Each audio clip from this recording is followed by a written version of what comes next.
こんばんはなのだ。今日は暮らしの値段が動く話を見ていくのだ。値段が動くと私の残高まで揺れる気がするわね。それ気になるじゃん。サクッと見てこ。送料ってじわっと上がると後から聞くのだ。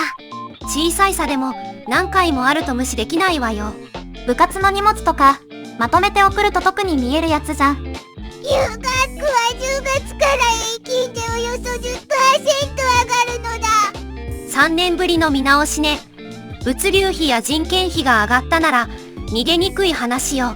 関東と近畿で送る場合、60センチ以下は990円から1090円だよ。100円上がるだけでも封筒感覚で送るとびっくりしそうなのだ。170センチ以下は3750円から4500円。大きい荷物は差が見えやすいわね。引っ越し前みたいに荷物が増えると、送料だけで予定がずれるじゃん。日本郵便は将来にわたってサービスを続けるためだと説明しているのだ。値上げ、プライスハイクって言いたくなるけど、理屈は割と現実的ね。ヤマトは去年 3.5%、佐川は一昨年 7% でしょ。宅配ってどこも悩んでる感じだよね。みんなは送料を見て送るものを買えたことあるのだ。あるわ。中身より送料が気になって一つ後回しにしたこともあるもの。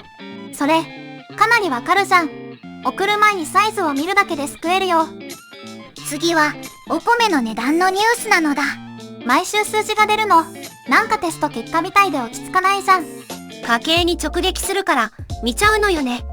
スーパーおよそ1000店での平均は5キロ税込み3554円だったのだ。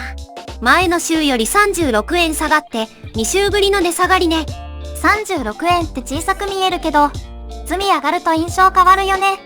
銘柄米は47円下がって3608円。ブレンド米などは28円下がって3343円なのだ。銘柄米の方がまだ高いのね。好みと節約、どっちを取るか悩むわ。在庫が過去最高水準だから、店側も減らしたいって動きなんだよね。だから小売店や卸売業者が値段を下げて売る流れなのだ。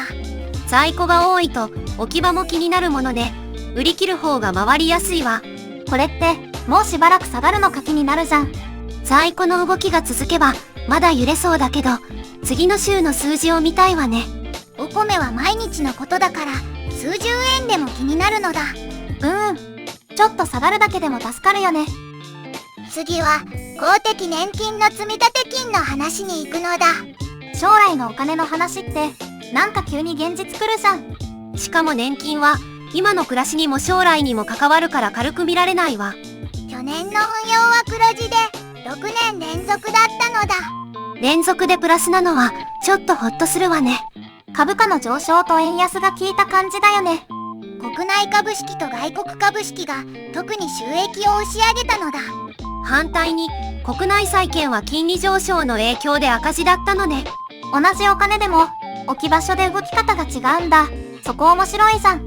累計では2001年度以降でかなり大きな黒字が積み上がっているのだ。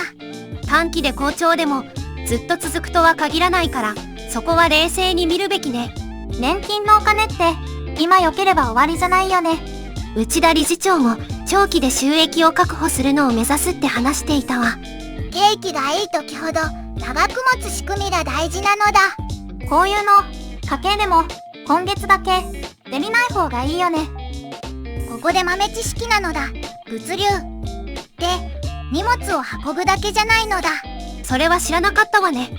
輸送や配送だけじゃなくて保管、包装、荷役、それに流通加工や情報処理まで入るのだ。思ったより守備範囲広いじゃん。その中でも輸送、保管、荷役、包装、流通加工は物流の5大機能って呼ばれるのだ。送料の裏にそんなに仕事が詰まってるのね。だから値段だけ見ても全部はわからないのだ。今日は暮らしの値段がいろいろ動いたのだ。概要欄にリンクもあるから気になったやつはそこも見てみてね。